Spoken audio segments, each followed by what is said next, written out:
Mesdames et messieurs, bonsoir et merci d'être au rendez-vous de cette session d'information sur Canal 3 Bénin. Voici les titres du journal. Une trentaine de candidats composent depuis ce matin pour les épreuves écrites du concours de recrutement des internes des hôpitaux. C'est un concours organisé par le gouvernement au profit du secteur de la santé. Dans ce journal, le point du démarrage des épreuves écrites. Nous parlerons également de la réunion technique tenue ce lundi entre une délégation de l'équipe France au Bénin et le président du Conseil économique et social. C'est une réunion qui fait suite à l'audience accordée par Conrad Baguidi à l'ambassadrice de France au Bénin ainsi qu'au responsable du service économique de l'ambassade. Au cœur de cette rencontre, les missions et les projets de partenariat économique au Bénin. Et enfin, nous ferons un zoom sur l'Assemblée générale ordinaire de la Chambre nationale d'agriculture du Bénin. Les élus se sont retrouvés à Dassa pour faire l'évaluation de la gestion de l'année 2024. Ils auront aussi à examiner puis adopter le plan de travail annuel ainsi que le budget de gestion pour l'exercice 2025. Voilà pour les titres, mesdames et messieurs. À nouveau, bonsoir.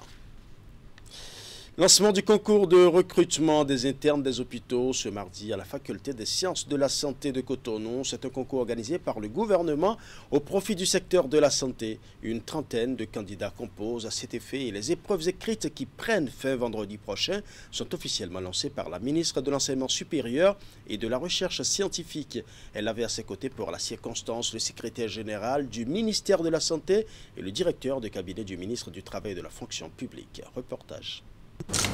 Après un tête-à-tête avec l'équipe d'organisation ici à la faculté des sciences de la santé de Cotonou, la ministre de l'Enseignement supérieur lance officiellement le concours de recrutement des internes des hôpitaux organisé par le gouvernement. Les candidats retenus composent pour cette première journée en pathologie médicale. Dans le processus de cette année, 34 dossiers ont été reçus. Nous en avons finalement retenu 33. Donc vous avez là 33 candidats qui ont répondu présents et qui ont démarré la composition. Un jury spécial a été mis en place parmi les enseignants de rang magistral des deux facultés de médecine, Cotonou-Parakou. Chaque jour, pour chaque épreuve, les questions seront tirées. Le jury procède au tirage par les candidats et on formule ensuite l'épreuve. La composition de chaque épreuve écrite dure 2 heures. Au total, 4 épreuves sont prévues et cette première phase de composition écrite s'achèvera d'ici vendredi prochain. Les résultats du concours seront connus le 16 mai 2025. Les corrections seront également faites au fur et à mesure et on aura à sélectionner ceux qui auraient réuni une moyenne d'au moins 10 sur 20 pour pouvoir passer la deuxième phase qui constitue la phase d'épreuve orale. Ce sera la semaine prochaine. Nous avons constaté que les dispositions étaient bien prises. Nous avons constaté également la présence dans la salle de tous les candidats qui, sur leur visage, expriment leur disponibilité, leur niveau de préparation et qui ont abordé donc, la composition avec sérénité. Pour nous, c'est un bon signe de ce que la préparation technique a été une chose effective. Le concours d'internat est un concours de recrutement d'étudiants en médecine ayant validé au moins la 5e année des études médicales de base sans avoir soutenu la thèse de doctorat. Une fois admis au concours, la formation dure 5 ans et dans différentes spécialités. À la fin de la formation, ils obtiendront le diplôme de praticien spécialiste. Parlons à présent de la réunion technique tenue ce lundi entre la délégation de l'équipe France au Bénin et le président du Conseil économique et social. C'est une réunion qui fait suite à l'audience accordée par Conrad Baguidi à l'ambassadrice de France au Bénin ainsi qu'au responsable du service économique de l'ambassade. Objectif, présenter à Conrad Baguidi les missions et les projets de partenariat économique au Bénin. Voici le compte rendu. Une délégation de l'équipe France au Bénin échange avec le président du Conseil économique et social. L'objectif de cette réunion technique est de présenter à Conrad Baguidi l'ensemble des activités menées aujourd'hui au Bénin. Alors on a pu présenter l'ensemble des activités, des projets, des priorités en cours sur les actions menées par la France. Alors il y a le service économique, il y a l'Agence française de développement ainsi que sa filiale Expertise France. Était présente aussi Fanny Rousset, expert technique international, spécialiste des questions d'économie sociale et solidaire. Donc le président du Conseil économique et social nous a écoutés. Ce que j'ai pu retenir, c'est l'importance de pouvoir faire remonter en effet toutes ces informations à un organe comme le CES qui a à la fois capacité d'être en veille sur les sujets, mais aussi d'actionner des leviers dans le lien entre les citoyens béninois et la dynamique de réforme de politique publique en cours. Donc ça, c'est très important pour nous, puisque nous avons pu à la fois présenter nos actions, mais aussi pouvoir faire remonter certains éléments de plaidoyer ou de sujets qui méritent l'attention, en effet, des autorités béninoises. Au cours de la réunion qui a duré environ 2 heures, le président du CES n'a pas manqué de faire part de ses préoccupations à ses hôtes. Beaucoup de questions du président auxquelles on va répondre en donnant plus de détails et de précisions sur certains aspects et des promesses en effet de se revoir à la fois à un niveau ici à Cotonou pour pouvoir alimenter régulièrement le président sur nos sujets, y compris en format partenaire technique et financier, parce qu'à la France, on a aussi des groupes sectoriels menés par les partenaires européens, par exemple, et au-delà qui sont présents au Bénin. Donc c'est important de pouvoir avoir cet échelon de dialogue et important aussi de pouvoir confier à l'ensemble de nos événements actualités menés sur le terrain en lien étroit avec nos partenaires béninois, convier des points focaux du CES afin qu'ils soient en première ligne aussi pour comprendre comment se passent les projets et bien faire le lien en effet entre les populations concernées et puis les politiques publiques menées sur le terrain. Les relations entre la France et le Bénin durent depuis des décennies. L'équipe France repart satisfaite de cette réunion technique. Concours de start-up, conférences des chefs d'État, panels et ateliers de formation, masterclass et expositions. Voilà en quelques mots les activités inscrites au programme de la 2e édition du FARI, entendez, Forum africain sur la recherche et l'innovation. Le FARI 2025 fait donc de Cotonou la capitale de l'innovation africaine pour 5 jours. Le top des activités a été donné ce lundi. C'est un événement de grande importance qui s'ouvre à Cotonou. Le Forum africain pour la recherche et l'innovation FARI est une initiative portée par la CEDEAO pour mettre en lumière l'ingéniosité et l'esprit d'entreprise des jeunes Africains. Un objectif en lien avec le thème de cette 2e édition, jeunesse africaine, innovation et entrepreneuriat, bâtir un avenir durable. Lequel thème manifeste la volonté de valoriser le rôle prépondérant de la jeunesse dans la transformation économique du continent. Cette initiative illustre avec force notre volonté partagée de faire de l'innovation, de l'entrepreneuriat et de la science les fondements d'une souveraineté africaine, assumée et résolument tournée vers l'avenir. Le FARI 2025 est plus qu'un événement. Il est l'incarnation d'une Afrique nouvelle, désireuse de sortir du mimétisme et résolument engagée dans sa voie pour des innovations scientifiques et technologiques orientées vers ses propres défis.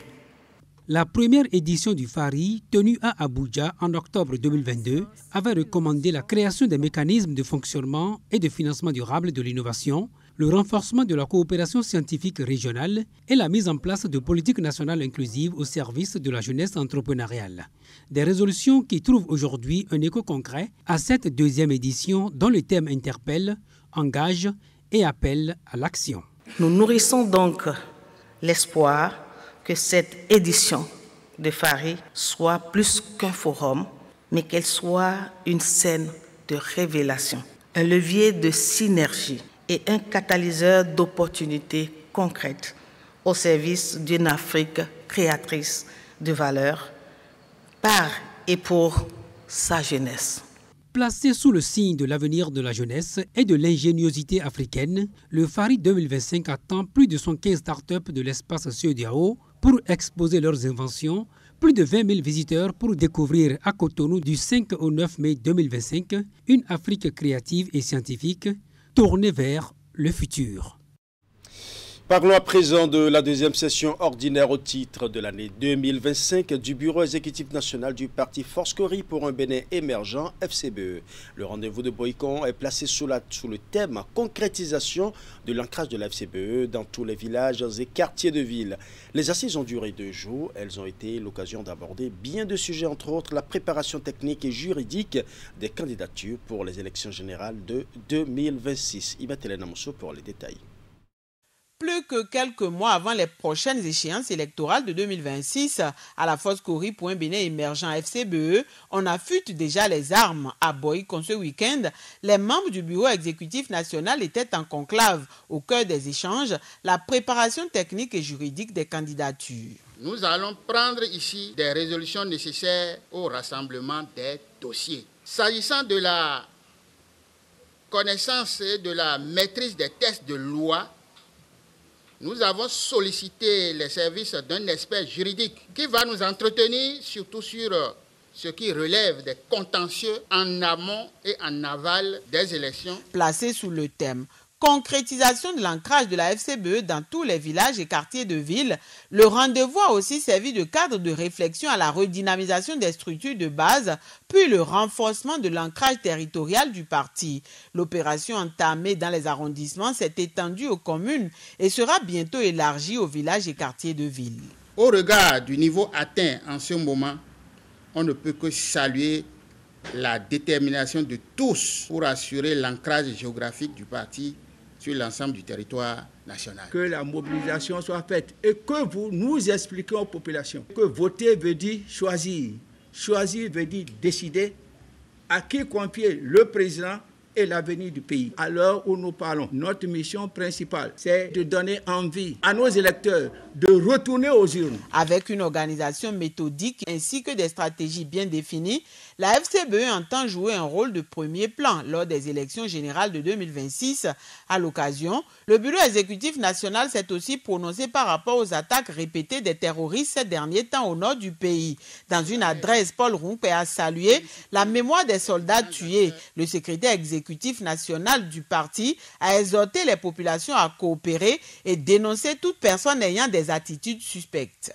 Nous saisissons une fois encore l'occasion pour demander au gouvernement de doter nos forces de défense et de sécurité des moyens nécessaires pouvant permettre de venir à bout de ces assassins. Nous pensons surtout à la surveillance aérienne qui devra permettre de localiser ces individus et d'anticiper sur leur attaque.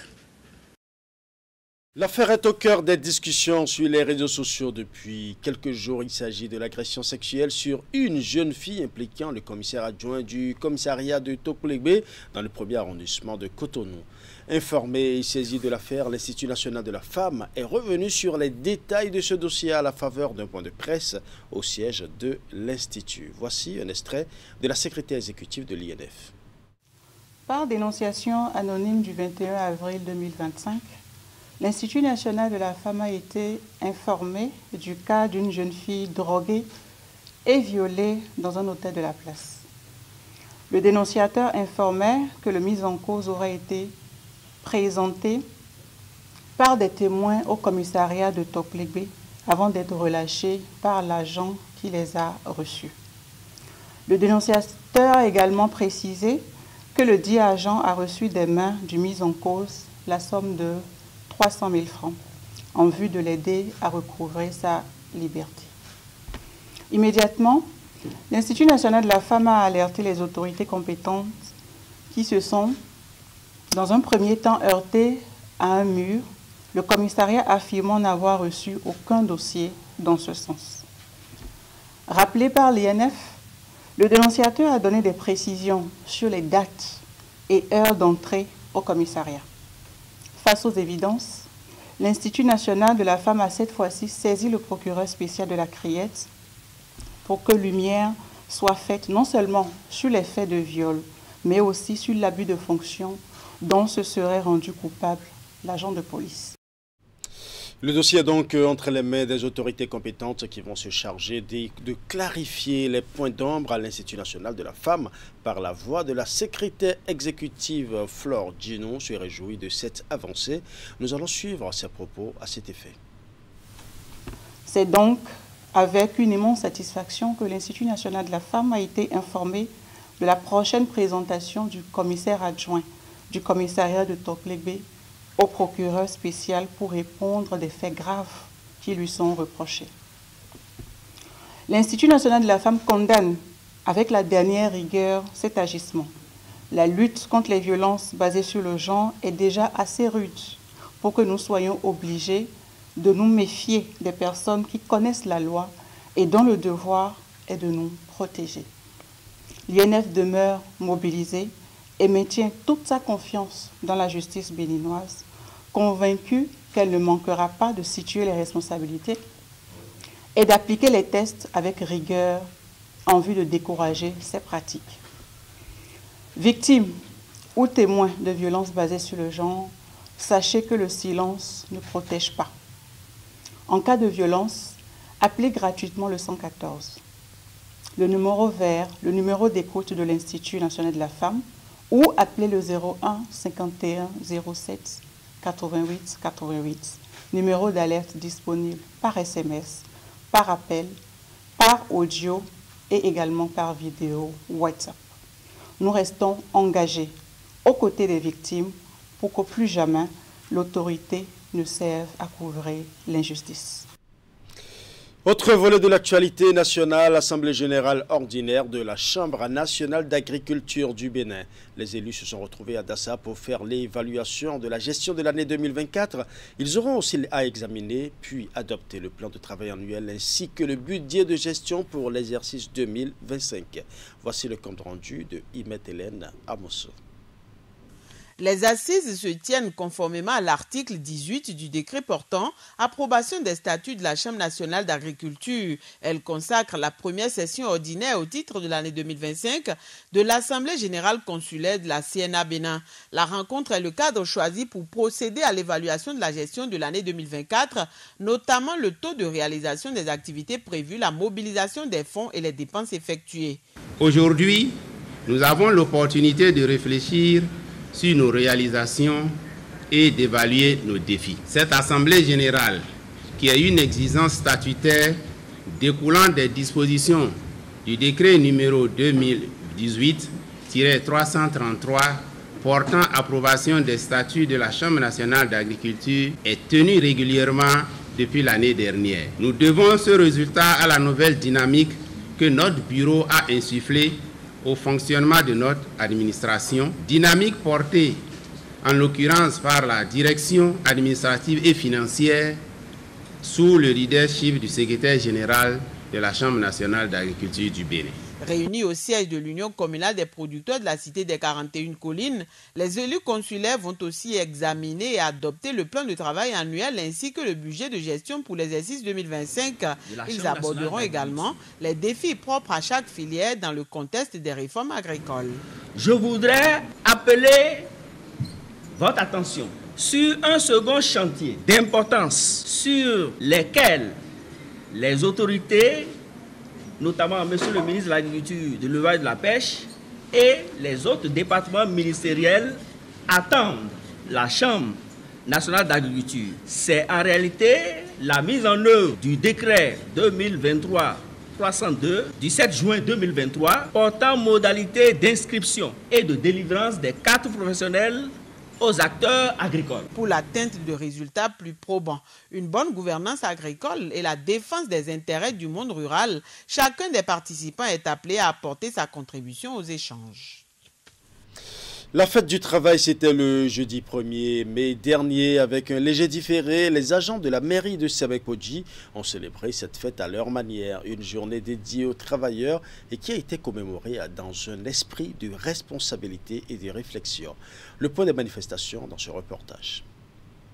Rassemblés autour des valeurs du travail bien fait, les agents de la mairie de Semekpodji ont saisi l'occasion de la célébration de la fête du travail pour non seulement exprimer leurs doléances, mais aussi pour évaluer leur engagement et leur contribution au développement de la commune. Je nous exhorte, chers collègues, à bannir l'égocentrisme, la haine, la jalousie, l'aigreur, les coups bas et tout autre comportement et attitude qui qui vicie l'atmosphère de travail et hypothèque notre vivre ensemble. Les doléances importantes et utiles, il s'agit notamment de la passation du marché d'assurance maladie pour le personnel, l'achèvement sans délai de l'hôtel de ville afin d'offrir une meilleure condition de travail au personnel, la participation de la représentation syndicale au CODI, le paiement des moins perçus des années antérieures. Nous sommes confiants et conscients que vous pouvez nous libérer de ces dossiers. Dans son intervention, le maire Jonas Benametor a salué l'engagement quotidien de ses collaborateurs au service du développement de la commune. Depuis que nous sommes là, nous avons essayé d'écouter tous les cris, que ce soit les cris de joie ou les cris de tristesse, nous écoutons. Et nous ne devons pas nous éloigner de vous. Les problèmes auxquels vous avez fait allusion, le problème de cadre de vie, de cadre de travail, les problèmes de santé, les problèmes de rémunération, nous pensons que les organes chargés d'accompagner l'exécutif de Semekpodji sont disponibles. Ces organes sont canalisés de façon à ce qu'on puisse vous donner satisfaction. L'assurance maladie, je pense que ce n'est qu'une affaire d'heures ou de jours maintenant.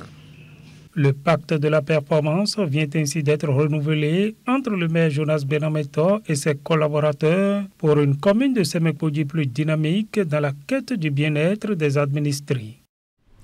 Voilà, ce sera tout pour ce journal. Merci pour votre aimable attention. Tout le plaisir était pour moi de rester en votre compagnie. Bonne soirée chez vous.